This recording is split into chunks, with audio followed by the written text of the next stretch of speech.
Welcome to Last Minute Lecture. This free chapter overview is designed to help students review and understand key concepts. These summaries supplement, not replace, the original textbook and may not be redistributed or resold. For complete coverage, always consult the official text. Usually when we talk about a medical diagnosis or a treatment plan, there's this expectation of absolute precision, like engineering. Right. It's very cut and dry. Exactly. You break your arm, the x-ray shows that jagged white line, the doctor points to it, and the fix is just obvious. It's visible. It's binary, right? Broken or not broken. Yeah, and there is something deeply comforting about that. But then you step into the world of critical care, specifically the end of life in an ICU. Suddenly, that x-ray machine is useless. So completely useless. You are looking at a diagnostic and ethical landscape that is just incredibly murky. And if you're listening to this right now, it means you are a nursing student staring down your critical care clinicals. So today's deep dive is for you. We're basically acting as your personal one-on-one tutors today. Exactly. We are looking at Chapter 4 of Introduction to Critical Care Nursing, 7th edition, which focuses entirely on palliative and end-of-life care. But we aren't just going to, read the text to you. No, absolutely not. We're going to tackle the chapter in the exact order it appears, breaking down the pathophysiology, the ethical dilemmas, specific algorithms, and the actual nursing interventions so you feel completely prepared for clinical practice. We're going to bring this textbook off the page and into the real world. So let's start with the big picture, the reality of the modern intensive care unit. The text kicks off by painting a picture of what I'd call a massive paradox. Yeah, the modern ICU paradox. Right. We have this unbelievable science fiction level of technology to keep the human body alive.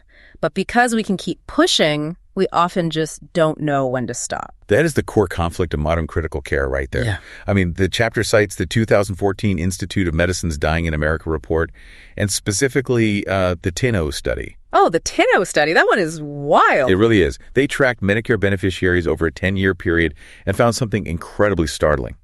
ICU use in the very last month of a person's life actually increased to nearly 30%. Wait, really? So almost a third of people are spending their final days, their final hours, in an incredibly hostile, loud, impersonal environment. Yeah. Beeping monitors, fluorescent lights, constant needle sticks. Why is that happening? Who wants that? Well, it fundamentally comes down to the psychology and the culture of the U.S. healthcare system. Yeah. We are deeply ingrained in this life-saving culture. The entire machinery is built to treat and to cure. Right, to fix the problem. Exactly. And because of that, death is very frequently viewed by both providers and families as a failure of the system rather than a natural, inevitable process. So we just keep treating. Right. We just keep throwing interventions at them. And while that TUNO study did note that hospice referrals increased, there was this devastating catch. Oh, yeah, the timing of the referrals. Right. A massive portion of those patients were referred to hospice for 3 days or less before they actually died. 3 days. Yeah. Often they were transitioned right after a prolonged ICU stay. We're basically recognizing that a patient is dying far, far too late. Which means they endure weeks of aggressive care that they might not have even wanted in the first place. The text talks about the support study, the study to understand prognoses and preferences for outcomes and risks of treatment. Yeah, that was a landmark study. And it basically proved that there is a terrifying lack of communication. Patients were consistently receiving highly aggressive, painful care that completely conflicted with their actual documented preferences. And this naturally introduces the whole concept of medical futility. Right, box 4-2 in the text. Exactly. The text defines medical futility as a situation where interventions simply will not provide a foreseeable possibility of improvement in the patient's health. The goals of care are just no longer attainable. But the text also admits that predicting futility is totally subjective. Highly subjective. There's no blood test that comes back positive for futile. It relies on the provider's judgment. So think about this analogy. Modern medicine is like a high-speed train, right? We're great at accelerating, but nobody actually knows where the brakes are. That is a perfect way to put it. So put yourself in the shoes of a 21-year-old nursing student.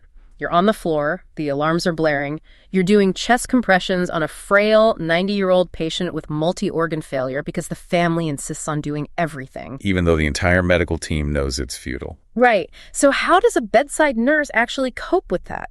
It's incredibly hard. It feels like a profound violation of your oath to do no harm. When you're forced to provide painful, aggressive interventions that you know in your gut are only prolonging suffering, it causes what the text identifies as moral distress. Moral distress. Yeah.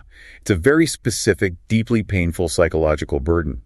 And recurrent moral distress is actually the number one driver of critical care nurses burning out and leaving the profession. So how do you survive that? Like, if I'm feeling that distress, what do I practically do? Well, the American Association of Critical Care Nurses, the AACN, they developed a framework to combat this called the 4 A's. Okay, what are they? First, you ask yourself if you are feeling moral distress. Just identifying it is half the battle. Then, you affirm your commitment to take care of yourself. Third, you assess the specific source of the distress. And finally, you act. Meaning you speak up. You don't just blindly follow orders that feel wrong. You advocate for a multidisciplinary meeting to clarify the goals of care. Exactly. You have to act as the patient's advocate. But to advocate effectively, you need a crystal clear understanding of the tools available. Which brings us to the first 2 dimensions of end-of-life nursing care outlined in the text. Okay, let's unpack this, because I feel like there's a major point of confusion here. People always mix up palliative care and hospice care. Oh, constantly. Even veteran medical professionals use those 2 terms interchangeably all the time. But the chapter draws a very strict, distinct line between them, right? A vital line. So palliative care is the provision of interventions designed to relieve distressing symptoms, things like pain, anxiety, dyspnea, nausea. But the most important thing to understand is that palliative care should be used alongside aggressive, curative, life-saving care. It is not a substitute. Right. So if a patient is undergoing brutal chemotherapy to cure their cancer, they should simultaneously receive palliative care to manage the nausea and the pain. Okay, whereas hospice care is an entirely different philosophy. Exactly. Hospice is reserved for patients who generally have a prognosis of less than 6 months to live. In hospice, you're prioritizing comfort over cure. You're usually replacing aggressive, life-sustaining treatments. Right, so palliation is symptom management at any stage, even while you're fighting to survive. Hospice is end-of-life comfort when survival is no longer the goal. Got it. Now, moving a family from a curative mindset to a hospice mindset requires phenomenal communication. It really does. The text highlights this evidence-based practice box on the SICU supportive care algorithm. The Surgical Intensive Care Unit study. Yeah. Because historically, communication in the ICU is super ad hoc. A doctor catches the family in the hallway, gives a quick update, and leaves. It's chaotic. And the family is just left spinning. Right.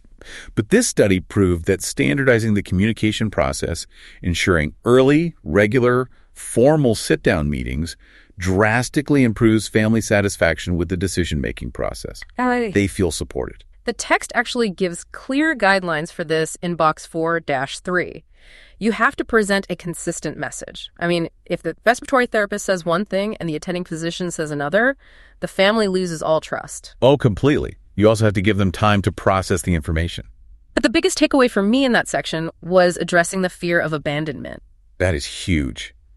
When a medical team suggests transitioning from aggressive therapy to comfort care, families almost universally translate that to, well, they think you are giving up on my loved one. You are stopping care. Right. So as the bedside nurse, you have to look them in the eye and assure them that while the focus of care is changing, the intensity of the nursing care, the bathing, the turning, the symptom management will remain just as high. We are not walking away. And establishing that trust is essential. Because if communication fails and a crisis hits, you're left in a very chaotic gray area. Which is why clear documentation of a patient's wishes is non-negotiable. Which perfectly transitions us to the third dimension, withholding or withdrawing therapy. And I want to be really clear here. The expert firmly states, the text firmly states, this is a shared multidisciplinary decision and does not constitute euthanasia or assisted suicide. That is a critical legal and ethical distinction. Euthanasia is the act of directly administering a lethal substance with the intent to cause death. That is illegal in the U.S. Withdrawing non-beneficial care to allow the underlying disease process to take its natural course is ethically and legally supported. Okay, so how do we document this? The text walks us through Figure 4-1, the POL-ST form, the physician orders for life-sustaining treatment. Yeah, the POL-ST form is brilliant. Picture a patient who is suddenly deteriorating. Their oxygen is dropping, they are unresponsive, and the family is in the corner, terrified and arguing.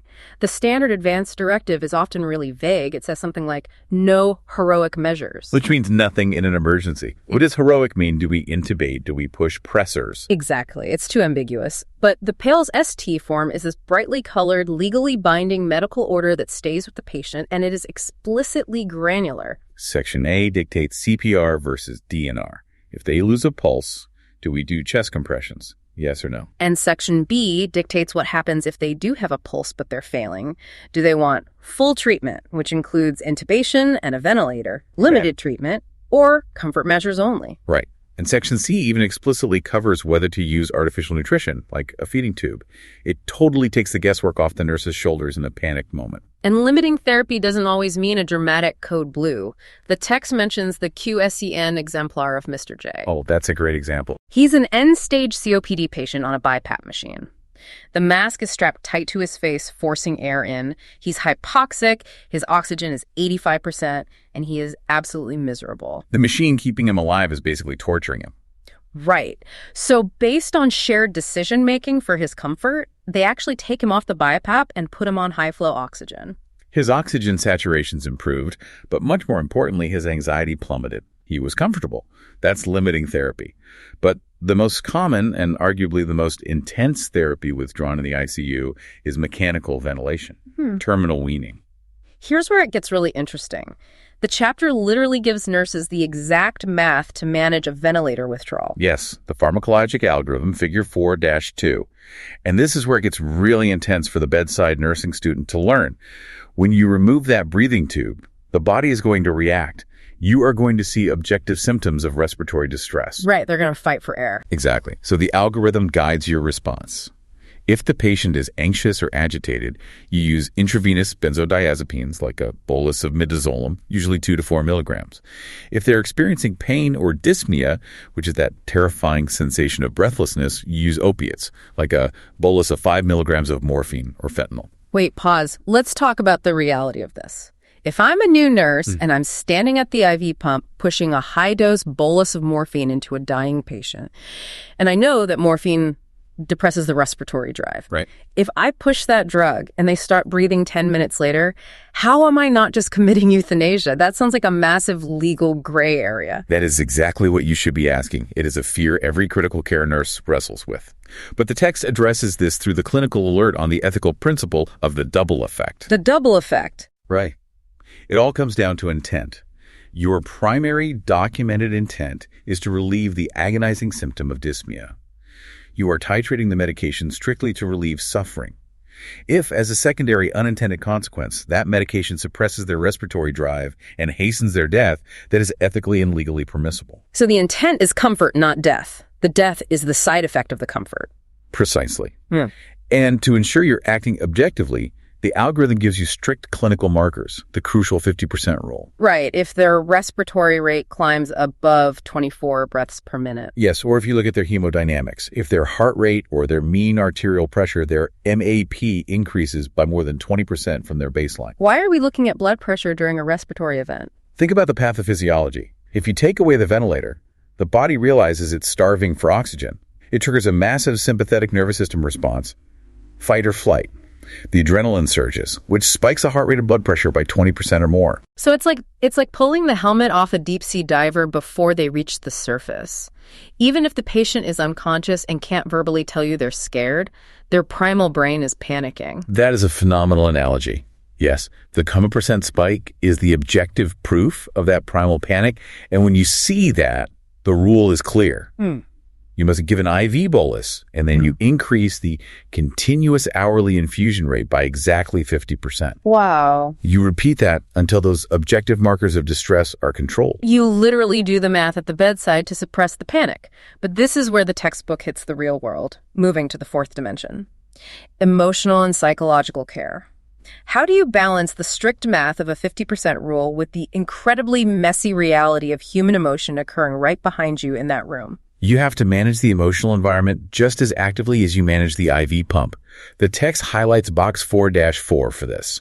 First, you have to fundamentally redefine family. Oh, this is so important. In the ICU, at the end of life, Family is whoever is important to the patient. It might be an unmarried partner, a best friend, an extended relative. You throw the strict legal definition of next of kin out the window when it comes to emotional support. The text stresses maintaining the patient's dignity, facilitating unrestricted visitation. You bring in chairs, you offer tissues and water, you listen to their stories. And you provide access to spiritual care, hospital chaplains, or bereavement counselors. But here is the stark reality for the fifth dimension, which is organizational support. A bedside nurse cannot carry this immense burden alone. Yeah, the chapter explicitly identifies inadequate staffing as a primary barrier to optimal end-of-life care. It's physically impossible. You cannot manage a terminal extubation, titrate a morphine drip based on vital signs, and provide deep emotional support to a grieving family if you also have two other critical ICU patients down the hall whose ventilator alarm's going off. It's a recipe for severe moral distress. Exactly. Organizations must provide bereavement programs, professional interpreters, critical incident debriefing sessions for the staff after a death to prevent burnout. And they need to fund continuing education, like the ELNSC, the End-of-Life Nursing Education Consortium. And a massive part of that competence is navigating the incredibly diverse populations we treat. That brings us to the final section of the chapter, cultural competency. Right. Now, the text notes that the U.S. is incredibly diverse, and generally speaking, research suggests white populations tend to prefer less invasive options near the end of life, whereas Black and Hispanic populations often tend to choose more aggressive, life-prolonging care options. But this is huge. But the text immediately reminds you that you cannot rely on those broad generalities. Individual preferences vary wildly based on their specific personal beliefs and religious doctrines. You have to investigate their specific context, and the chapter provides this incredibly tense case study to prove exactly why. Listeners, put yourselves in this scenario. You are the nurse for Mr. M. He is a 26-year-old Hispanic man, very young. He was in a motorcycle accident and sustained a C2 quadriplegia alongside a devastating traumatic brain injury. The prognosis for functional brain recovery is practically zero, and because of the high spinal fracture, he will be dependent on a ventilator for the rest of his life. So facing a lifetime of total paralysis and mechanical ventilation. Right. Now, his family is Cuban. They are very close-knit, and they are deeply Catholic. His mother is the designated legal surrogate, but she speaks very little English. The family is devastated, but they are praying constantly for a miracle. They want everything done. Okay. But here's the twist. His 20-year-old sister pulls you into the hallway. She secretly tells you that her brother explicitly told her he would rather die than be paralyzed. But she is absolutely terrified to tell her mother this. She thinks her mother will view removing the ventilator as a sin. It's a phenomenal case study because it brings every single concept we've discussed, moral distress, communication, legal surrogacy, and cultural nuance crashing into one room. So what does this all mean? As the student, as the future critical care nurse standing in that hallway, how do you even begin to handle this intense ethical web? You connect all the chapter's lessons. First, address the communication and cultural barrier. You must use a professional medical interpreter for the mother. You cannot rely on a terrified 20-year-old sister to translate. Right, that's unfair to her. Exactly. Second, recognize their Catholic faith is their primary coping mechanism. Bring in pastoral care to respect their faith and help frame the medical reality. And what about the sister's moral distress? You validate her distress, you provide her with moral support, and then you facilitate a formal, multidisciplinary family conference. You bring everyone to the table to align the medical prognosis with the patient's actual stated wishes. The goal is to guide the family to a shared realization. Transitioning to palliative care isn't a failure, and it isn't a sin. It's honoring what you wanted. Because at its core, critical care nursing is not just about saving a life. It is about honoring a life when it's ending. And before you can guide a family through the withdrawal of life support, I want to leave you with this final thought to mull over. Okay. What is your own definition of a good death? And how will that hidden bias affect the way you treat your future patients? Wow. That is a profound question, and one you really have to answer for yourself before you walk onto the unit.